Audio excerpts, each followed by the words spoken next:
So I was just looking at this map from Transparency International, and man, the post-Soviet world looks, well, the author calls it strikingly shady. Yeah, it's pretty dark on that corruption index.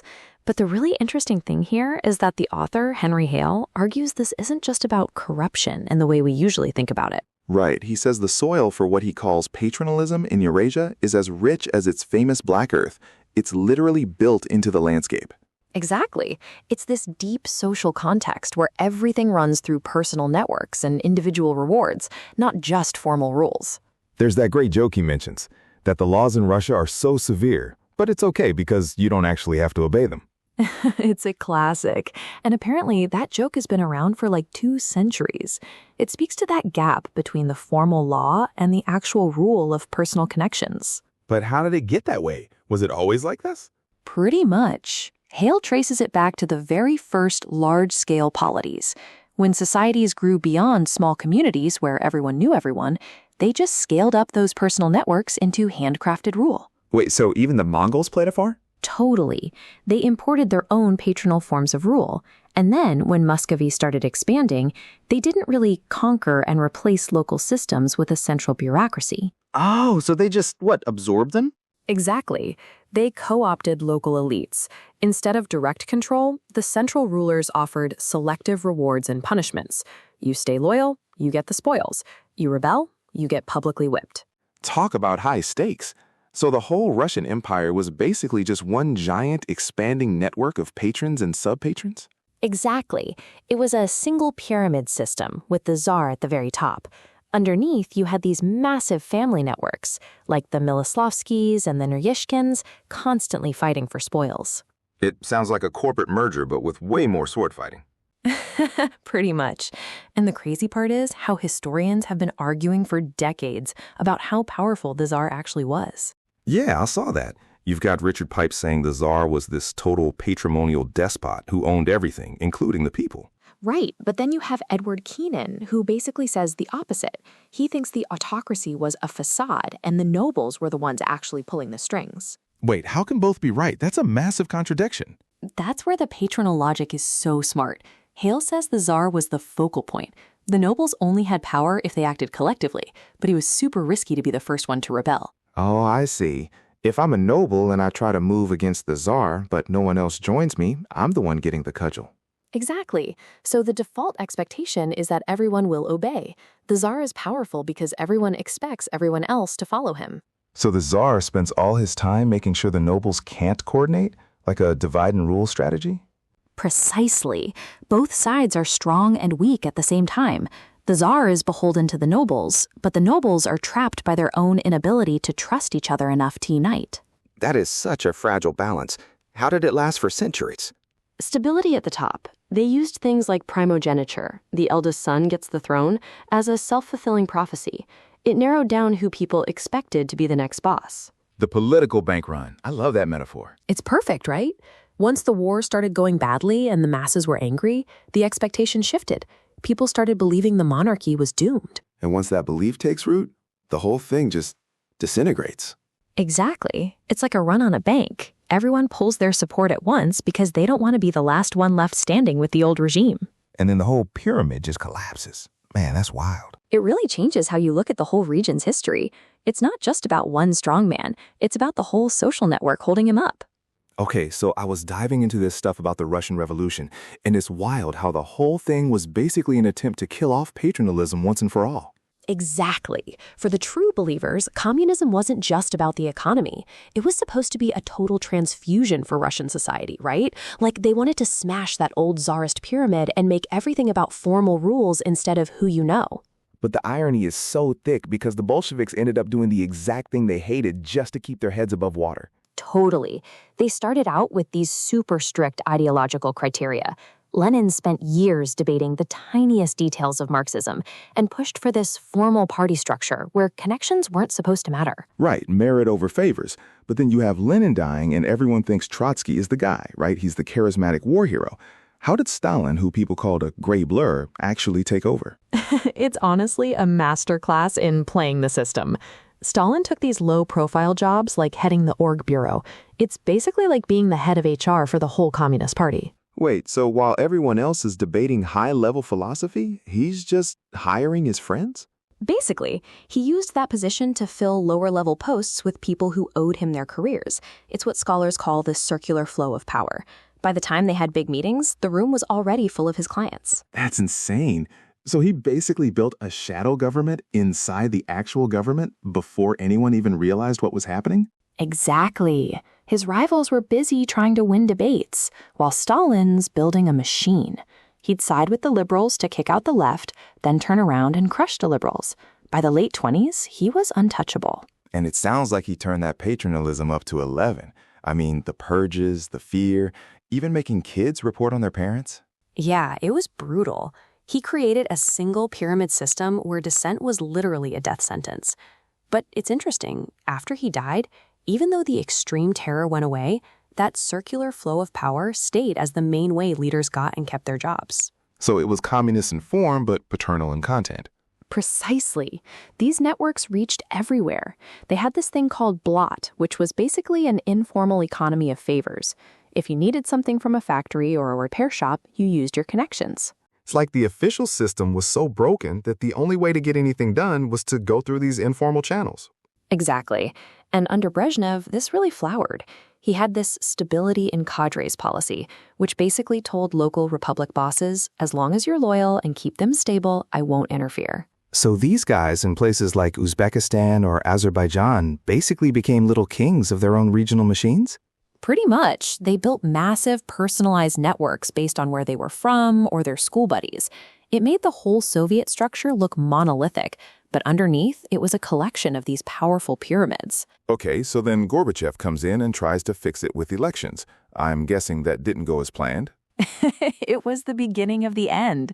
By introducing contested elections, he accidentally gave these local republic leaders their own source of authority.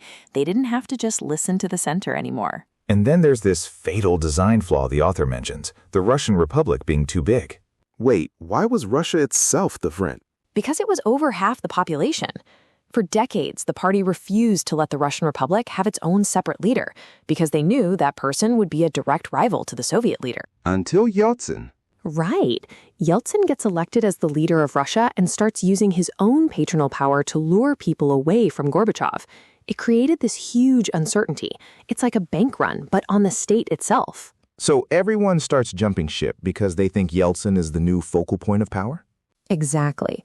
Once the elites in the other republics saw the center couldn't protect them or reward them anymore, they just bailed to become the chief patrons of their own independent countries. It's wild that a system that tried so hard to eliminate personal power ended up being completely defined and eventually destroyed by it. Yeah, and that critical juncture in 1991 didn't just wipe the slate clean. Those old networks and ways of doing things became the building blocks for everything that came after. So I was digging into this paper by Henry Hale about patronalism in Eurasia, and it honestly kind of flips the script on how we usually look at politics there. Right? He calls it the default state for a reason. It's not just some weird glitch in the system. It's the system itself. Exactly. And what's wild is that people keep looking for these secret conspiracies like, oh, the old KGB is still running everything from the shadows. Yeah, Hale totally shuts that down. He says it's not about a specific group of people like the old Soviet network staying in power. Most of those guys are long gone. Wait, so if it's not a conspiracy, then what's actually keeping it going for centuries? It's what he calls a social equilibrium of expectations. Basically, everyone just assumes this is how the world works. So, like, if you don't use your personal connections or the state for patronage, you're basically the sucker. Precisely. If you don't play the game, you, your family, your whole network, you're the ones who lose out. It's a survival strategy that people find unpleasant but necessary. That's a pretty cynical way to live, though. I mean, didn't the Bolsheviks try to blow that whole thing up during the revolution? They did. Hale says the Bolshevik Revolution was the big exception. They were actually trying to subvert the old Tsarist patronalism. But it didn't last, did it? Not at all. Stalin basically figured out how to take those old patron-client habits and just shove them into the socialist experiment. He replaced genuine ideology with patronal content. So it's like this system has this weird immune response to change. Even Gorbachev, who Hale says was a rare, heartfelt Leninist, was still a master of that patronal politics. Exactly. And that's why the transition to a Western-style open access order failed so hard after 1991. The old ways were just too profitable for the people in charge to give up. It's like they just adapted the old Soviet sub-patron networks to the new environment. But is it the same everywhere? Like, is Poland the same as Uzbekistan? Actually, no. Hale points to the study by Herbert Kitchell that breaks it down. They call the high patronalism version patrimonial communism. And that was mostly the USSR and places like Albania or Romania, right? Right. While places like the Czech Republic or Hungary had a more formal, rational version of communism. They were closer to escaping what they call the natural state of patronalism, even before the Soviets arrived. So there's actually a spectrum. I'm looking at this table here. Russia, Ukraine, and all the Central Asian states are in the most patronalistic category. Yeah, and the Baltics are kind of in the middle, while Poland and Slovenia are on the least side. It really explains why the rule of law took hold in some places, but not others. It's wild to think that this isn't just a communist legacy, but something that stretches back to prehistory. It's just the default human state unless you actively build something else. Totally. It's about what you expect from your neighbor and your boss. If you expect them to cheat to get ahead, you're going to cheat too, just to keep up. Man, that makes it sound so much harder to fix than just electing the right person. It really does. You're fighting an equilibrium, not just a politician. Okay, so I was digging into this Toal book, and there's this one quote from Putin that everyone seems to know, but apparently we've all been getting it slightly wrong. Let me guess. The one about the collapse of the Soviet Union being the greatest geopolitical catastrophe of the century? Exactly, that's the one. But Toal points out that the translation the Kremlin released actually said a major geopolitical disaster. Right, and it sounds like a small distinction, but Western media just ran with the greatest. It turned into this ultimate gotcha moment to prove he's just a crypto-communist trying to rebuild the empire. And what's wild is that people like John Bolton were still using that specific phrasing a decade later to explain the whole Ukraine crisis. It's what Toal calls truthy geopolitics. It feels right to us, so we don't question it, even though Putin later said that anyone who doesn't regret the collapse has no heart, but anyone who wants it back has no brain. Wait, he actually said that? That's way more nuanced than the stone-cold killer vibe we usually get. Oh, totally. But that's the thing. We're obsessed with these cowboy movie descriptions. You remember George W. Bush looking into Putin's eyes and seeing his soul? Yeah, and then John McCain said he looked into his eyes and saw a K, a G, and a KB. Exactly. These catchphrases are fun, but the book argues they're basically a substitute for actually looking at the messy reality of post-Soviet space. So help me out with the messy reality part. The book talks about the Soviet Union being this unique kind of empire. What made it different from, like, the British or French? Well, for one, it officially claimed to be anti-imperialist. It was the first multi-ethnic state to define itself that way, while inheriting the largest land empire in the world. It's like a matryoshka doll, right? All these layers of autonomous regions inside republics inside the Union. Spot on. And Toal brings in this guy, David Layton, who describes 3 different ways the center controlled these regions. Like, take Kazakhstan.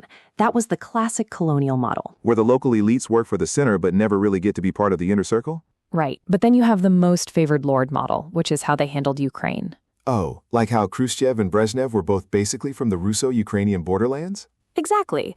Ukrainian elites could totally assimilate and reach the very top of the Soviet food chain.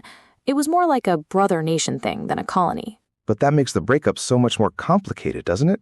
If the lines were that blurred. Huge. When it collapsed, you suddenly had 25 million ethnic Russians living outside the borders of Russia. 25 million? That's insane. No wonder Solzhenitsyn was asking what exactly is Russia back then. And it wasn't just about identity. It was a parade of sovereignties where everyone was using old Soviet administrative borders as if they were permanent international ones. Which led to all those frozen conflicts Toal mentions, like Transnistria and Abkhazia. Right. These wannabe states that have their own governments, but no one recognizes them. They're like glitches in the post-Soviet map. So is Putin actually trying to bring the USSR back, or is this something else? Toal says it's not about the Soviet Union, it's revanchism. He wants to make Russia a great power again, using Soviet tools, but for a different goal. It's less about the ideology and more about restoring that sense of national strength that they felt they lost in the 90s. Yeah, it's that decline and renewal trope. He's the hero of the recovery story. Okay, so I was looking into this, and the end of the Soviet Union, it sounds like Yeltsin and his team were just completely blindsided by how fast it actually fell apart. Oh, totally unprepared. It was this massive power struggle that basically brought down a superpower, and suddenly they're left with these huge existential questions they hadn't even thought about. Right. Like the practical stuff, the debt, the property, that got sorted out fast. But the who are we part, that's where it gets wild. Exactly. For decades, Russianness was kind of suppressed to keep the multinational USSR together. Then suddenly they have to decide, is being Russian about where you live, the language you speak, or is it about historic lands? Wait, there was that quote from a journalist, Vitaly Tretyakov, right? He said it's a strange Russia that includes Chechnya but excludes Crimea. That really captures the confusion. Yeah, it's that feeling of being a state on a territorial palimpsest. Like the map of your history is way bigger than the map of your current borders. So how did they actually try to define it? I saw there were basically 3 big competing visions for what Russia should be. Yeah, and they're super distinct. First, you had the westernizing or liberal European vision. They wanted Russia to be a modern, multi-ethnic federation that just accepts its new borders and integrates into the global economy. But that didn't last long, did it? No, it was the frontrunner early on under Yeltsin, but it got pushed back hard. Then you have the imperial vision, which is much more conspiratorial and traumatic. They see the collapse as a disaster. That's the group that wants the compatriots and the old lands to basically return to Russia, right? Exactly. And then the third one, which is arguably the most influential today, is the strong power, or Derzava vision. Wait, Derzava? What does that actually translate to? It means great power. Their whole thing is about state strengthening, territorial integrity, and reestablishing that power vertical. They're pragmatic, but super suspicious of the West. So it's like, we'll work with you, but we don't trust you for a second. Precisely. And in the 90s, this whole debate was happening in what the text calls a Weimar Russia. Total economic chaos, thuggish capitalism, just a breeding ground for extreme ideas. Speaking of extreme, we have to talk about Zhirinovsky. He's the one who talked about Russian soldiers washing their boots in the Indian Ocean. Yes, Vladimir Zhirinovsky. He was seen as a clown by some, but in the 93 elections, his party became the largest in parliament. He was selling this imperial fantasy during a time of absolute crisis. That's insane. And then there's Alexander Dugin. I've heard that name a lot recently. Dugin is the geopolitical entrepreneur of the group. He's the one who really pushed Eurasianism. It's this idea that Russia is geographically unique, bridging Europe and Asia, and its destiny is to be an empire. And he uses all this intense language about land power versus sea power, right? Yeah, tellurocracy versus thalassocracy. He basically borrowed a lot of these concepts from early 20th century European fascist thinkers and rebranded them as the Russian national idea. It's wild how these fringe intellectuals like Dugin or even Dmitry Rogozin eventually move closer to the actual levers of power. Well, Rogozin is interesting because he focused on the nation split into fragments. He argued that millions of Russians were now foreigners on native land after the Soviet collapse. So even while Yeltsin was officially trying the liberal European thing, these other ideas were already simmering in the background. Right, and by 1993, even the liberals in the government were being mugged by reality, as the author puts it. They started talking about a Russian Monroe Doctrine. Wait, a Monroe Doctrine? Like, this is our backyard, stay out? Exactly. They wanted the UN to recognize Russia as the guarantor of peace across the entire former USSR. And you can see how that evolved into viewing the near abroad as a vital sphere of influence. It's like the strong power vision just slowly swallowed the other two as the 90s went on. It really did. Especially after the Kosovo War in '99, Russia felt totally ignored by the West. And that's when you see that symbolic dash of Russian troops to the Pristina airport. It was a sign they wanted to act unilaterally again. And then Putin comes in right at the end of the decade, promising to restore that power vertical. Exactly. The state strengthening didn't stop at the legal borders, because for the Russian state, its military footprint and its history were still deeply tied to those neighboring countries. So the Russian national idea wasn't just some abstract debate for intellectuals. It was the blueprint for everything that came next. So I've been looking into Putin's early rise to power, and it's actually wild how much it was defined by this atmosphere of absolute crisis. Oh, totally. I mean, 1999 was a mess. You had the uprising in Dagestan, the Second Chechen War starting, and those terrifying apartment bombings in Moscow. Right, and Putin just steps into that as this sober national security professional. He basically branded himself as Russia's territorial tough from day one. Exactly. And it wasn't just a political stunt. He released this millennium message right before he took office, which laid out a very specific philosophy for reviving Russia. Wait, didn't he basically say that the Soviet era was a historic futility? He did. He called the Bolshevik experiment an outrageous price to pay. But, and this is the key, he didn't want a Western-style liberal state either. Right. He basically argued that Russians want a strong state. For them, it's the only guarantor of order. Exactly. He called it statism. It's this idea that the state is the main driving force of any change. It's a total contrast to how the West thinks about the relationship between a citizen and their government. And that leads right into what the material calls his revanchist agenda. I always thought revanchism was just about grabbing land, but this says it's more about status? Yeah, it's like the French after the Franco-Prussian War. It's about recovering power, honor, and respect. It's effective geopolitics, feeling like you've been a victim and needing to rise from your knees. But he wasn't always this anti-Western, right? In the beginning, he seemed like he wanted to play ball. Oh, definitely. After 9/11, he was the first to call Bush. He wanted to join a civilized alliance against terror. He even let U.S. bases into Central Asia. So what changed? Was it the Iraq invasion? That was a huge part of it. He saw the U.S. as this superpower tearing up the rules and doing whatever it wanted. Then Beslan happened in 2004, and that was a massive psychological turning point. That school siege, that was horrific. It was. And Putin's takeaway was the weak get beaten. He saw it as an international plot to dismember Russia, to tear off a juicy piece of pie. And that's when he started tightening control at home, right? Getting rid of elected governors. Exactly. He moved to create what the author calls this archipelago of dependencies in the near abroad. Wait, hold on. Explain the archipelago thing. We're talking about places like Abkhazia, South Ossetia, and later Crimea? Right, these little breakaway states. But the book makes a really interesting distinction here between thin and thick geopolitics. Okay, I'm lost. What's the difference? So thin geopolitics is what we usually get in the news. It's all about moral binaries, democracy versus authoritarianism, occupied territories versus the free world. It's like the domino theory from the Cold War. Everything is just a piece on a board. Exactly. But thick geopolitics is messy. It looks at the actual people living in these places, their identities, their history with Russia. So when the West calls these occupied territories, the author thinks that's too thin of a label. Basically, yeah. It's not that the Russian military isn't there, they clearly are, but in places like Abkhazia or South Ossetia, a huge majority of the residents actually support the Russian presence. Because they're afraid of their parent states like Georgia or Moldova. Right. These are people with deep, complicated ties to Russia. If you just call them occupied, you're treating the locals like they're just puppets with no agency.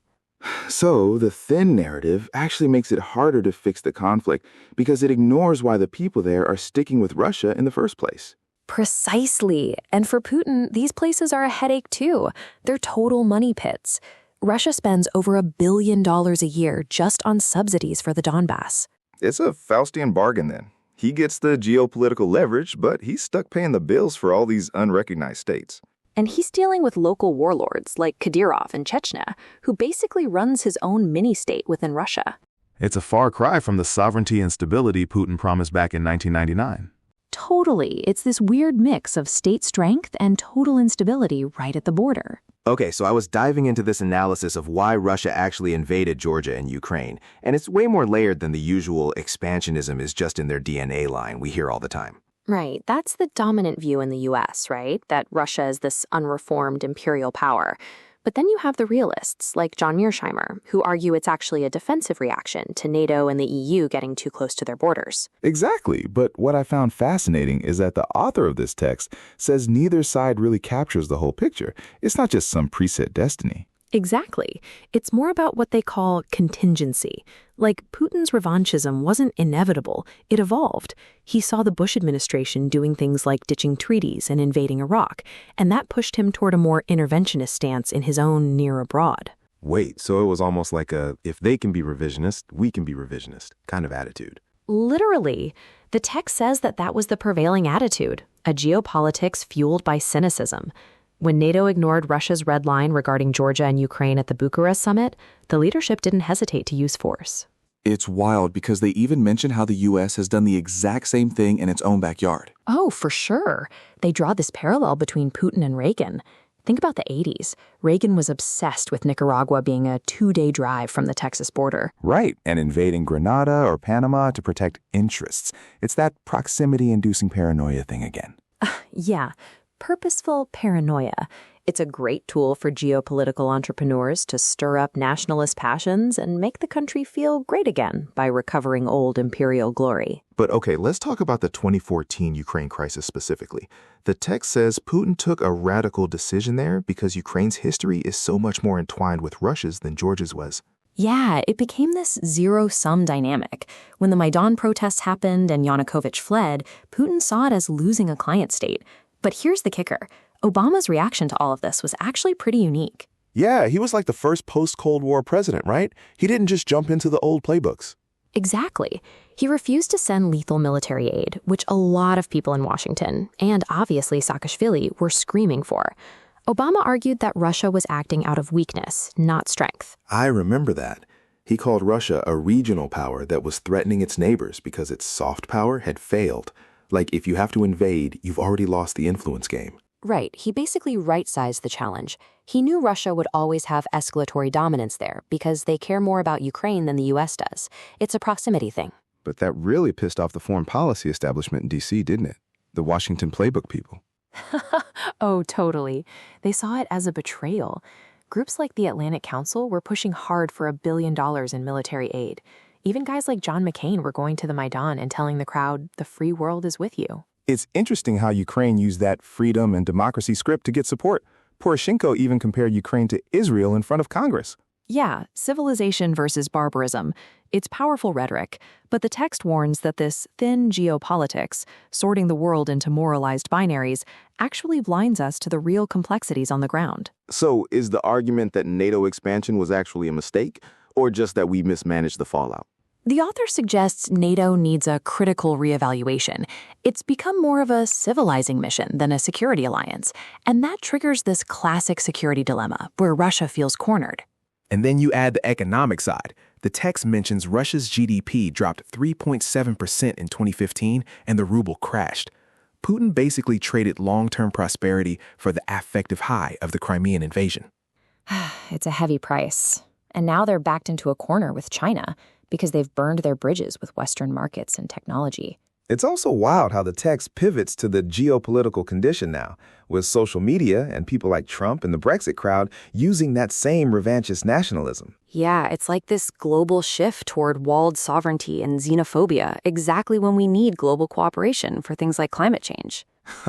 So basically, we're all stuck in this cycle of affective geopolitics, where emotions and old maps matter more than actual security? Pretty much. The deliberative and effective are entwined. We think we're being rational, but we're often just following these deeply ingrained, culturally blinkered frames. Man, that makes the free world versus empire story feel so, thin. Exactly. If we want to actually solve these territorial conflicts, we have to move past the slogans and look at the messy complexities of the geography.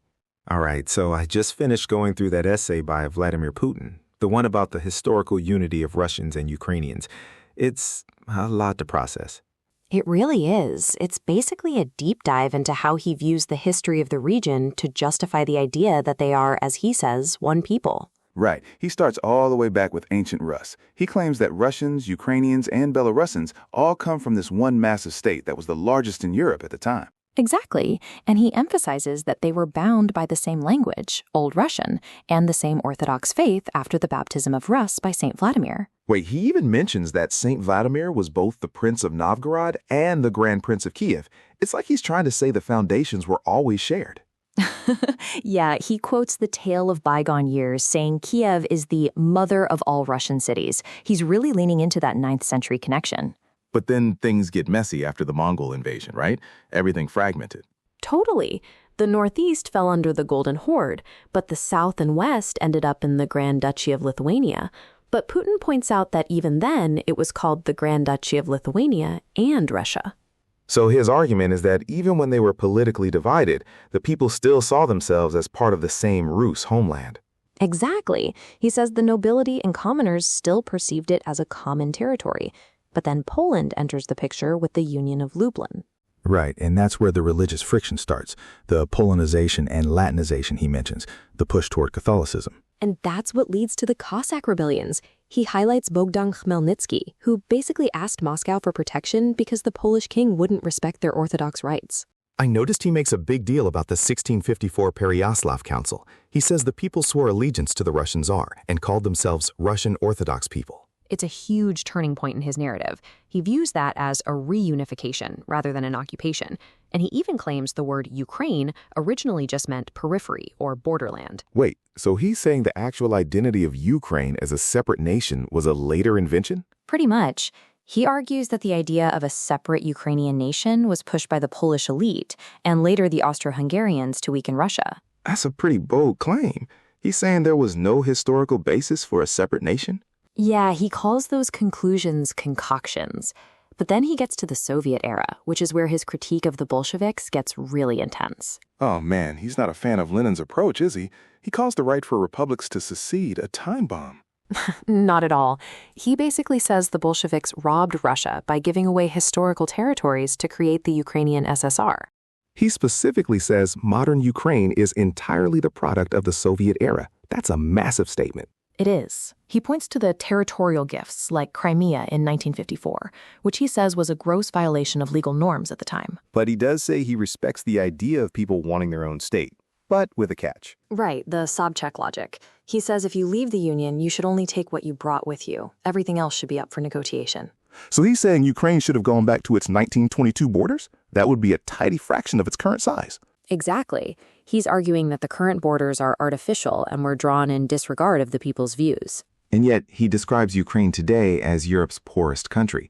He blames the Ukrainian authorities for frittering away their potential. He's very critical. He says they've deindustrialized and that their GDP per capita is now lower than Albania or Moldova. But the real kicker is the anti-Russia concept he mentions at the end. Right. He argues the West is using Ukraine as a springboard or a barrier against Russia. He says they're being forced to change their identity, to rewrite their history, and edit out everything that unites them with Russia. Yeah, he mentions that the 1930s famine, the Holodomor, is being portrayed as a genocide, which he seems to view as a political myth. So in his mind, the whole Ukraine is not Russia project is just a dangerous geopolitical game. Essentially, he ends by saying he will never accept an anti-Russia concept for lands that he considers historical Russian territory. Okay, so I was diving into this essay by Vladimir Putin, and man, it's intense. He basically lays out this whole theory about why Ukraine and Russia are essentially the same thing. Right, on the historical unity piece. It's a heavy read. He's basically arguing that Ukraine being separate is an artificial construction, like a geopolitical game designed to turn it into a springboard against Russia. Wait, a springboard? Like he actually uses that word? Yeah, exactly. He says Ukraine was dragged into this anti-Russia concept, which he claims is based on old ideas from Polish and Austrian ideologists to create an anti-Moscow Russia. That's a huge claim. So he's saying this isn't even about what Ukrainians want? Precisely. He argues it's never been in the interests of the Ukrainian people. He points to history, saying the Polish-Lithuanian Commonwealth or the Nazis never cared about Ukrainian culture. They just wanted living space and slaves. But what about the modern stuff? He mentions 2014 being a turning point, right? Oh, definitely. He calls the 2014 Maidan Revolution a coup. In his view, Western countries directly interfered and used radical nationalists as a battering ram to install a policy of aggressive Russophobia. Russophobia, that's a term you hear a lot. How does he say that actually manifested? He gets really specific about language. He says the new authorities tried to repeal laws protecting the Russian language and basically cut it out of the school system entirely. I remember something about an indigenous peoples law, too. Was that in there? Good memory. Yeah, he mentions a law where only certain ethnic minorities are recognized as indigenous, which he claims excludes Russians and sows seeds of discord in a country with a very complex history. It sounds like he thinks they're trying to literally rewrite who people are. That's exactly his point. He calls it a forced change of identity. He even goes as far as saying that forced assimilation is comparable to the use of weapons of mass destruction because it divides the Russian people. Whoa, weapons of mass destruction. That's a pretty extreme analogy. It really is. He's framing it as a total existential threat to what he calls the triune nation of Russians, Ukrainians, and Belarusians. And what about religion? I know the church has been a huge flashpoint. Yeah, he says there's a new ecclesiastical split. He accuses the secular authorities of interfering in church life to destroy the kinship between the Ukrainian Orthodox Church and the Moscow Patriarchate. It's like he's saying every single pillar of their shared life is under attack. Language, religion, everything. And history, don't forget history. He's furious that figures like Bandera, who collaborated with the Nazis, are being treated as heroes while the Red Army's role in World War II is being erased. He mentions specific war heroes, right? People like that sniper, Lyudmila Pavlichenko? Yeah, and the pilot, Ivan Kojedub, he calls them genuine patriots and says forgetting them is like betraying your own parents. To him, the Great Patriotic War was a common struggle that unified everyone. So, moving to the Donbass, how does he frame the conflict there? He says millions of Ukrainians rejected the anti-Russia project.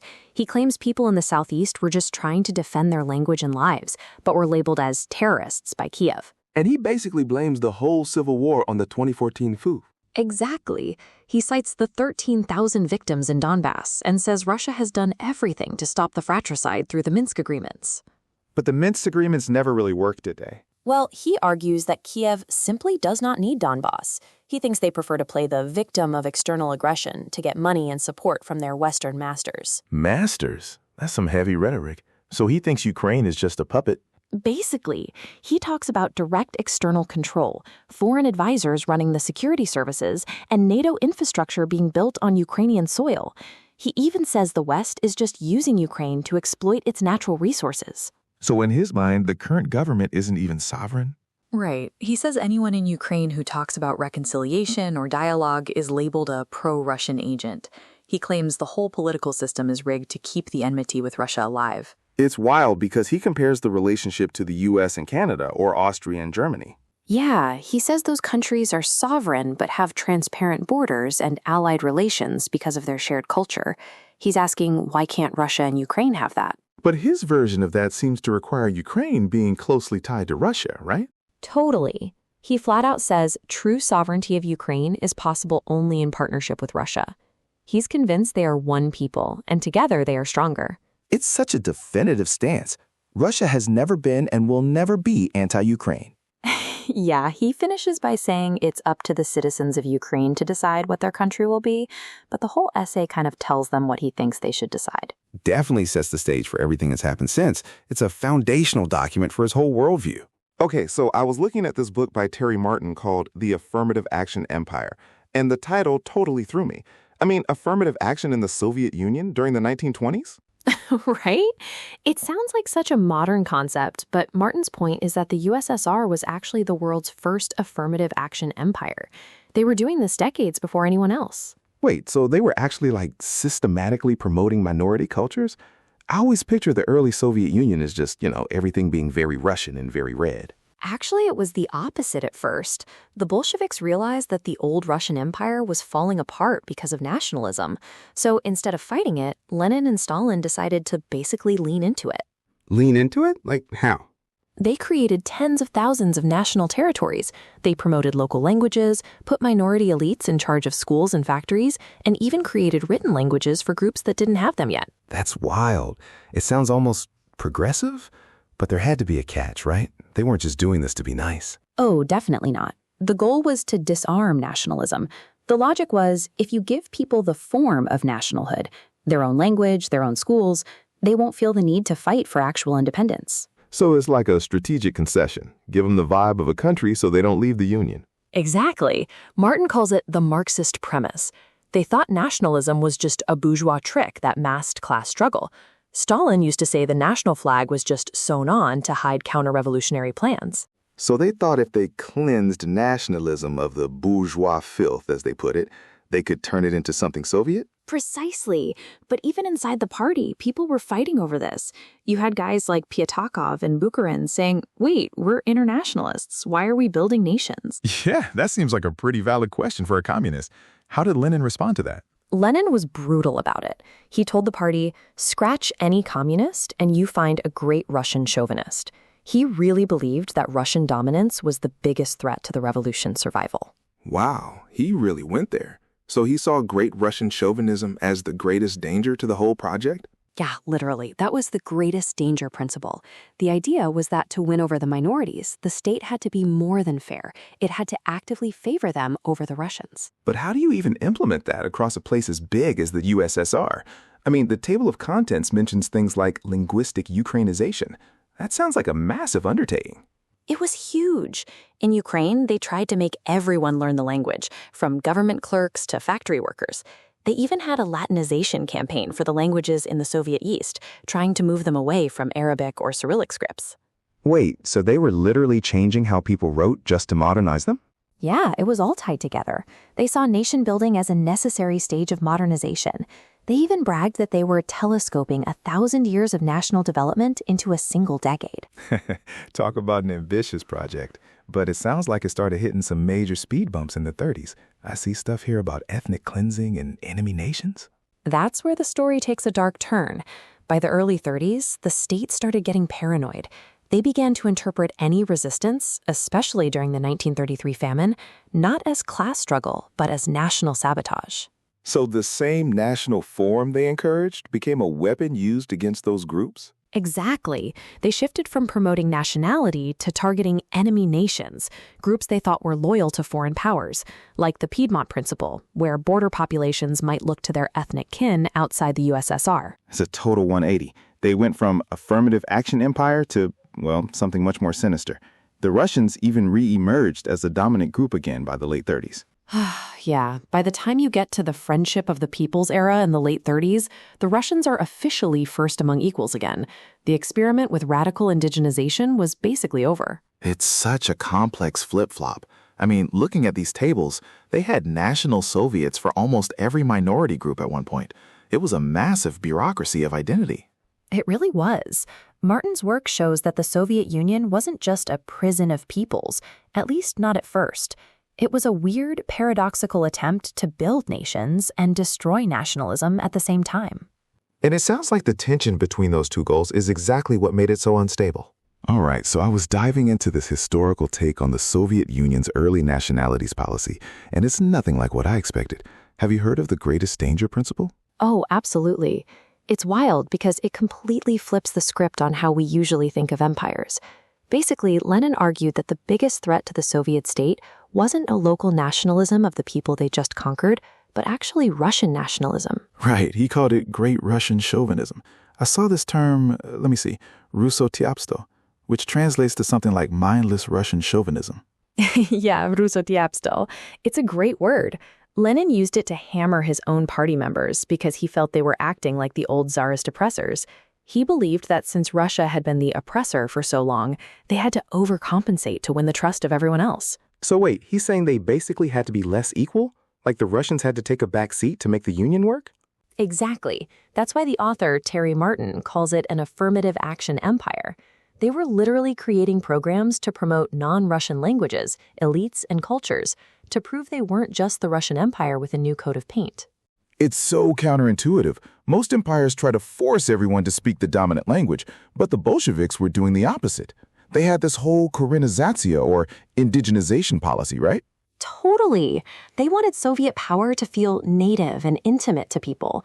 If a Ukrainian peasant sees a Ukrainian official speaking Ukrainian, they're way more likely to buy into the socialist project than if some guy from Moscow shows up barking orders in Russian. But Stalin wasn't totally on board with Lenin's extreme version of this, was he? I read he called Lenin's views national liberalism at one point. Yeah, Stalin was a bit more cynical. He'd seen how it worked on the ground in Georgia. He agreed that Russian chauvinism was the greatest danger, but he also wanted to make sure they were cracking down on local nationalism if it got too out of hand. It's a delicate balancing act. And then there's the Piedmont Principle. That part really fascinated me. Using your own ethnic minorities as a way to mess with neighboring countries? Oh, it's brilliant and devious. The idea was to make Soviet Ukraine look so culturally vibrant and successful that the Ukrainians living in Poland or Romania would look across the border and think, hey, I want to be part of that. So Soviet Ukraine was essentially a billboard for communism. Exactly, a cultural magnet. But the catch, and there's always a catch with Stalin, was that this was only about the form of nationhood. He famously said culture should be national in form, but socialist in content. Right, so you can have the folk dances, the traditional dress, and the language, but the actual laws and the political power, that stays in Moscow. Precisely. It was a symbolic ethnicity. You get the museum and the poets, but you don't get the actual independence. It was a way to depoliticize nationalism by giving it all the fancy trimmings. It's fascinating because the author argues this whole setup was a strategy to avoid the fate of the Habsburg and Ottoman empires. They saw those empires collapse because of national conflicts and thought, okay, we need a new model. And that model meant making the Russians the state-bearing people who actually had the least amount of national expression. Russians didn't even have their own separate communist party or their own specific territory in the same way. That's the part that blew my mind. The Russians were basically asked to sacrifice their own national interests to hold the whole thing together. It's like a reverse hierarchy. It really was. They were the ones bearing the burden of empire by pretending it wasn't an empire at all. It's a very strange intentional paradox. And it's not like this was just a small experiment. This was the national constitution of the Soviet Union for a huge chunk of its early history. Right, from about 1923 until the early 30s, this was the playbook. It's just so different from the common perception of the USSR as this monolith that tried to erase all differences from day one. It almost makes you wonder how different history would be if they'd stuck to that neutrality path Lenin warned against, where the Russian culture would have just naturally dominated because of its size.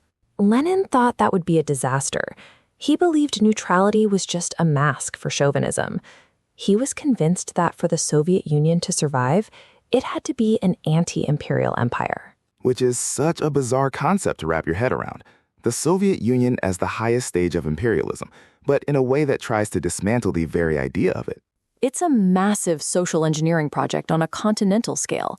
They were literally trying to build nations from the ground up just so they could manage them better. It's incredible to see how much thought went into this, even if the ultimate goal was still total control. Yeah, the vanguard of non-Russian nationalism. They weren't just stopping nationalism, they were trying to lead it. Well, it definitely reframes everything I thought I knew about that era. It really does. It's one of those deep dive topics that just keeps getting weirder the more you look at it. So I was just reading about this term, the affirmative action empire. It sounds so modern, but it's actually about the early Soviet Union? Right. It sounds like something from an HR seminar today, but it was actually this massive strategy the Bolsheviks used to keep the USSR from falling apart in the 1920s. But wait, I thought the whole point of communism was internationalism. You know, workers of the world unite and all that. Why were they promoting separate national identities?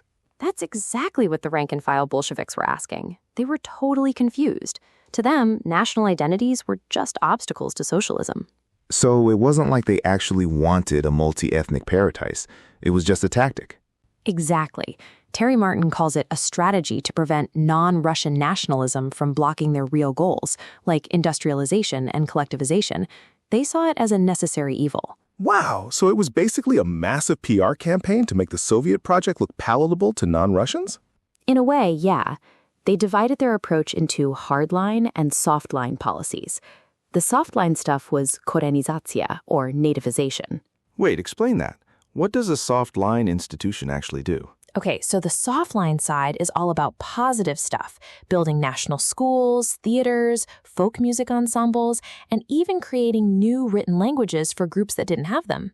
That sounds actually kind of nice, but there's a catch, right? Oh, a huge one. While the softline institutions were celebrating folk dancing, the hardline institutions, like the secret police, the OGPU, were watching everyone for nationalist deviations. So they're literally funding your theater while the guy in the back row is taking notes for the secret police? Literally. Martin points out that these two things happened at the same time. Between 1935 and 1937, the state was ethnically cleansing some groups, while the Soviet of nationalities was still trying to improve their schools. That is so surreal. How did a local official even know what to do? If you promote national culture too much, you're a nationalist. If you don't do it enough, you're a great power chauvinist. That's where terror as a signaling system comes in. Local officials had to read the signals. If a terror campaign started against bourgeois nationalists, you knew the softline stuff was a lower priority. It's like management by fear, but on a civilizational scale. And they divided the whole country into East and West, right? Yeah, but it wasn't just geography. It was about development. Russians, Ukrainians, and a few others were advanced. Most others were labeled culturally backward. Culturally backward? That sounds incredibly condescending. It was, but it meant they got more financial aid for affirmative action in education and hiring because they needed to create a national elite from scratch. And then there's Ukraine. The text says it was the central role in all of this. Why was Ukraine so special? Ukraine was massive, over 20% of the Soviet population. It was the industrial and agricultural heart. If the Bolsheviks lost Ukraine to nationalism, the whole empire was toast. So they went extra hard on Ukrainization early on to keep them in the fold? Totally. But it backfired. By 1932, the Politburo started blaming Ukrainization for the grain requisition failures and resistance to collectivization. And that's when the Great Retreat starts? I saw that term in the notes. Exactly. From 1933 to 1938, they pivoted hard. They stopped being afraid of offending Russian sensibilities and started rehabilitating Russian culture as the unifying force. So they went from affirmative action for everyone else to actually the Russians are the big brothers again? Precisely. They called it the friendship of the peoples, but the Russians were definitely the ones in charge of the friend group now. It's wild how fast they could just flip the script. One year you're building national districts, the next year those same districts are a sign of disloyalty. And that's why the Great Terror was so devastating for the nationalities policy.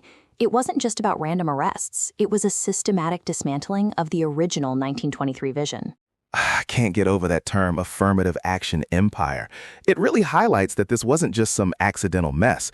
It was a highly theorized, if incredibly cynical, way to manage a multi-ethnic state. Yeah, and Martin's point is that you can't understand Soviet history if you only look at the Russians or only at the non-Russians. They were completely intertwined. So I was just reading this piece by Dmytro Kuleba, the Ukrainian foreign minister, and it totally shifted how I look at that whole region. Oh, the one where he says we need to stop using the term post-Soviet space. It's a really powerful argument. Exactly. He basically says that label is like 30 years out of date, and it actually helps the Kremlin's imperialist goals. Right, because it lumps together totally different countries with different goals. He's saying that by seeing them all through that single lens, we're basically ignoring their unique identities. It's wild because Putin actually wrote this massive 5,000-word essay arguing that Ukrainians and Russians are one nation. Kuleba calls it a false historical narrative. And apparently that essay is now mandatory reading for the Russian military. It's a huge part of their push to reassemble the old Soviet Union. But Kuleba makes a great point. For millions of people, the collapse of the Soviet Union wasn't a catastrophe, like Putin says. It was a liberation. Exactly. He mentions that the Baltic states jumped ship early, joining NATO and the EU back in 2004. But Ukraine and Georgia missed that specific historic window. Wait, why did they miss it? Was it just timing? Well, the pace of change varied. Some countries held on to that Soviet heritage longer, while others leapt forward. Unfortunately, being left outside the door meant they both ended up suffering Russian military attacks later on. It's heartbreaking. He talks about the Revolution of Dignity in 2013 and 2014. That was a huge turning point, right? Massive. People literally died for a pro-European course. Kuleba says that after that, the country's trajectory became irreversible. No government in Kyiv could ever go back to that heavy-handed Russian style of rule. And he brings up the younger generation. Like, if you were born after 1991, the Soviet Union is just ancient history to you. Right. He says for them, Ukraine didn't gain independence. It has always been independent. They've lived through 2 revolutions and a war. Their reality is just totally different. So, if the post-Soviet framework is dead, what's the plan? He's pushing for a clear roadmap to NATO and the EU, right? He's not subtle about it. He calls it the associated trio, Ukraine, Georgia, and Moldova. They're all coordinating to get into the EU together. But is NATO really going to happen? I mean, that's been the big question for years. Kulema says it's inevitable. He points out they're already enhanced opportunities partners.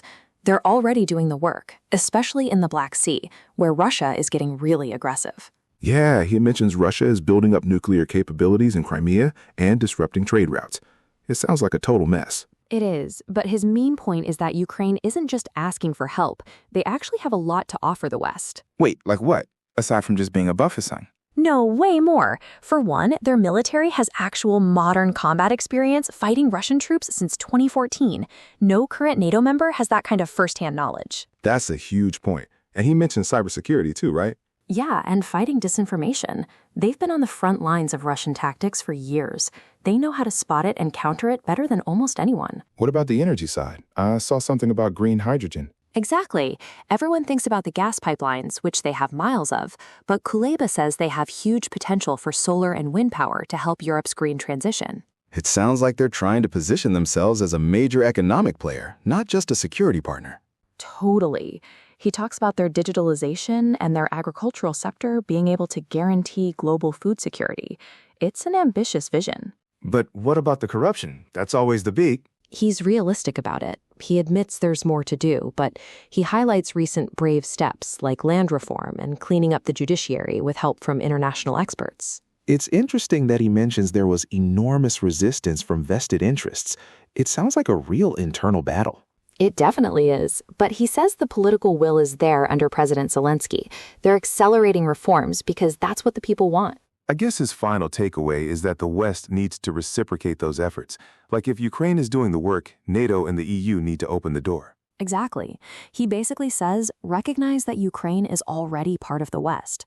If you don't institutionalize that, all these efforts might be in vain. Man, that's a heavy note to end on, but it really clarifies why this is so urgent. Yeah, it's not just about history. It's about the future of European security. Well, I'm glad we dove into this. It's much more complex than the headlines usually make it out to be. Definitely. Good talk.